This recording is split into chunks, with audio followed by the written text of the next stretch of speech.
ಕುತುಬುದ್ದೀನ್ ಕಾಜಿ ನಿನ್ನೆ ರಾಮದುರ್ಗ ರೈಲ್ವೆ ಹೋರಾಟ ಸಮಿತಿಯ ಪದಾಧಿಕಾರಿಗಳು ಮಾನ್ಯ ಮಾಜಿ ಮುಖ್ಯಮಂತ್ರಿಗಳಾದ ಜಗದೀಶ್ ಶೆಟ್ಟರ್ ಅವರನ್ನು ಭೇಟಿಯಾಗಿ ಯಲ್ಲಮ್ಮನ ರೈಲು ಮಾರ್ಗದ ಪ್ರಯುಕ್ತ ವಿಚಾರ ವಿಮರ್ಶೆಯನ್ನು ಮಾಡಿದಾಗ ಮಾನ್ಯ ಮಾಜಿ ಮುಖ್ಯಮಂತ್ರಿಗಳು ಒಂದು ಒಳ್ಳೆಯ ಪ್ರತಿಕ್ರಿಯೆಯನ್ನು ಕೊಟ್ಟಿದ್ದಕ್ಕೆ ನಾನು ಕರ್ನಾಟಕ ರಾಜ್ಯ ರೈಲ್ವೆ ಅಭಿವೃದ್ಧಿ ಹೋರಾಟ ಸಮಿತಿಯ ಪರವಾಗಿ ಅನಂತ ಅನಂತ ಧನ್ಯವಾದಗಳನ್ನು ಹೇಳ್ತೇನೆ. ಅದರಂತೆ ನಾನು ಬರೀ ರೈಲ್ವೆ ಹೋರಾಟ ಸಮಿತಿಯವರಿಗೆ ಅಷ್ಟೇ ಈ ಮಾರ್ಗ ಅನುಷ್ಠಾನಕ್ಕೆ ಬರಬೇಕಂತೇಳಿ ಗುತ್ತಿಗೆ ಕೊಟ್ಟಿಲ್ಲ. ರಾಮದುರ್ಗ ನಗರದ ಇವತ್ತು ಕರ್ನಾಟಕದ ರಕ್ಷಣಾ ವೇದಿಕೆಯ ಸಂಘಟನೆ ಇರಬಹುದು, ದಲಿತ ಸಂಘರ್ಷ ಸಮಿತಿಗಳ ಇರಬಹುದು, ವಕೀಲರ ಸಂಘ ಸಂಸ್ಥೆ ಇರಬಹುದು ಮತ್ತು ಇತ್ಯಾದಿ ಇತ್ಯಾದಿ ವಿವಿಧ ಸಂಘಟನೆಗಳ ಜವಾಬ್ದಾರಿ ಇದು. ಅವರೆಲ್ಲರೂ ತಮ್ಮ ತಮ್ಮ ಮಟ್ಟದೊಳಗೆ ಮಾನ್ಯ ಜಗದೀಶ್ ಶೆಟ್ಟರ್ ಅವರಿಗೆ, ಮಾನ್ಯ ಸ್ಥಳೀಯ ಶಾಸಕರಾದ ಅಶೋಕ್ ಪಟ್ಟಣ ಅವರಿಗೆ, ಮಾನ್ಯ ಕೇಂದ್ರ ಸಚಿವರಾದ ಪ್ರಹ್ಲಾದ್ ಜೋಶಿ ಅವರಿಗೆ ತಾವು ತಮ್ಮ ಮಟ್ಟದೊಳಗೆ ಪ್ರಯತ್ನ ಮಾಡಬೇಕು. ಎಲ್ಲರೂ ಸೇರಿ ಪ್ರಯತ್ನ ಮಾಡಿದಾಗ ಸರ್ಕಾರಗಳ ಮೇಲೆ, ಸರ್ಕಾರದ ಮಂತ್ರಿಗಳ ಮೇಲೆ ಒಂದು ಒತ್ತಡ ಬಂದು ಈ ಯೋಜನೆ ಕಾರ್ಯರೂಪಕ್ಕೆ ಬರುವುದರಲ್ಲಿ ಎರಡು ಮಾತು ಇಲ್ಲ ಅನ್ನುವಂಥ ಮಾತನ್ನು ಹೇಳ್ತೀನಿ.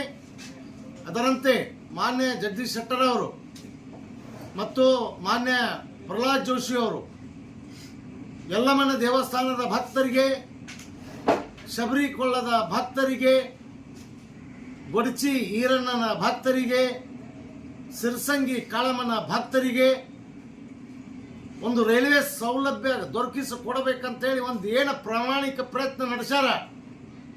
ಆ ಒಂದು ಪ್ರಯತ್ನಕ್ಕೆ ಪಕ್ಷ ಭೇದ ಮರೆತು ಇವತ್ತ ರಾಮದುರ್ಗ ಶಾಸಕರೇ ಇರಬಹುದು, ಸವದತ್ತಿ ಶಾಸಕರೇ ಇರಬಹುದು, ಬೆಳಗಾವಿ ಜಿಲ್ಲಾ ಉಸ್ತುವಾರಿ ಸಚಿವರುಗಳಾದ ಸತೀಶಣ್ಣ ಜಾರಕಿಹೊಳಿ ಇರ್ಬೋದು, ಎಲ್ಲರೂ ಅವ್ರಿಗೆ ಸಾಥ್ ಕೊಡಬೇಕು. ಮುಂಬರ ಬಜೆಟ್ ಒಳಗೆ ಲೋಕಾಪುರದಿಂದ ಧಾರವಾಡಕ್ಕೆ ಏನು ರೈಲ್ವೆ ಮಾರ್ಗ ಐತಿ, ಆ ರೈಲ್ವೆ ಮಾರ್ಗ ಆಗುವುದರಿಂದ ಧಾರ್ಮಿಕ ಭಕ್ತರಿಗೆ ಬಹಳಷ್ಟು ಅನುಕೂಲ ಆಗುವಂಥ ಒಂದು ಯೋಜನೆ ಅದ. ಮತ್ತು ರೈಲ್ವೆ ಇಲಾಖೆಗೆ ಇದರಿಂದ ನುಕ್ಸಾನ ಇಲ್ಲ, ಬಹಳಷ್ಟು ಲಾಭ ಕೂಡ ಐತಿ. ಮತ್ತು ಉತ್ತರ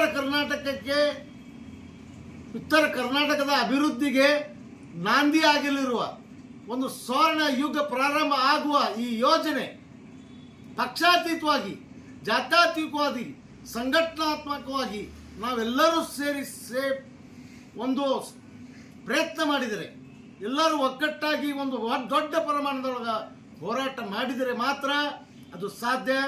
ಮಾನ್ಯ ಕೇಂದ್ರ ಸರ್ಕಾರಕ್ಕೆ ನಾನು ಒಂದು ಮಾತನ್ನು ಹೇಳಕ್ಕೆ ಇಚ್ಛಪಡ್ತೇನೆ.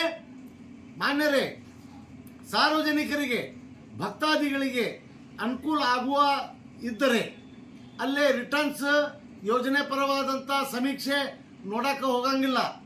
ಅಲ್ಲೇನದ ಜನರ ಒಂದು ಬೇಡಿಕೆಗೆ ತಕ್ಕಂತೆ ಯೋಜನೆ ಅನುಷ್ಠಾನಗೊಳಿಸುವ ನಿಯಮ ಕೇಂದ್ರ ಸರ್ಕಾರ ಮಾಡಬೇಕು. ಇದು ಜನರ ಒಂದು ಒತ್ತಾಯ ಐತಿ, ಜನರಿಗೆ ಅನುಕೂಲ ಆಗತ್ತೆ, ಕ್ಷೇತ್ರದ ಒಂದು ಅಭಿವೃದ್ಧಿ ಆಗತ್ತೆ, ಉತ್ತರ ಕರ್ನಾಟಕದ ಒಂದು ಸ್ವರ್ಣ ಯುಗ ಪ್ರಾರಂಭ ಆಗತ್ತೆ ಅನ್ನುವಂಥ ಮಾತನ್ನು ಕೇಂದ್ರ ಸರ್ಕಾರಕ್ಕೆ ನಾ ಹೇಳ್ತೀನಿ. ಈಗ ಮುಂಬರುವ ಡಿಸೆಂಬರ್ದೊಳಗೆ ಚಳಿಗಾಲ ಅಧಿವೇಶನ ಏನು ಬೆಳಗಾವಿದಾಗ ಪ್ರಾರಂಭ ಆಗತ್ತೆ, ಅದಕ್ಕಿಂತ ಮುಂಚಿತವಾಗಿ ನಾವು ಅಖಂಡ ಉತ್ತರ ಕರ್ನಾಟಕದೊಳಗೆ ಸರ್ಕಾರಗಳಿಗೆ ಎಚ್ಚರಗೊಳಿಸುವ ಒಂದು ಹೋರಾಟವನ್ನು ಹಾಕ್ಕೊಂಡು ಮೊದಲದಿಂದ ಯಲ್ಲಮ್ಮನ ದೇವಸ್ಥಾನವರಿಗೆ ಒಂದು ಜನಾಂದೋಲನ ಮಾಡಿ ಸರ್ಕಾರವನ್ನು ಎಚ್ಚರಗೊಳಿಸಬೇಕಾಗತ್ತೆ.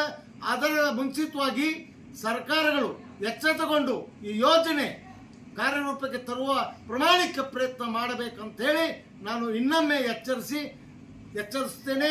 ನಾನು ಕುತುಬುದ್ದೀನ್ ಕಾಜಿ, ಕರ್ನಾಟಕ ರಾಜ್ಯ ರೈಲ್ವೆ ಅಭಿವೃದ್ಧಿ ಹೋರಾಟ ಸಮಿತಿಯ ರಾಜ್ಯ ಅಧ್ಯಕ್ಷ. ನಮಸ್ಕಾರ.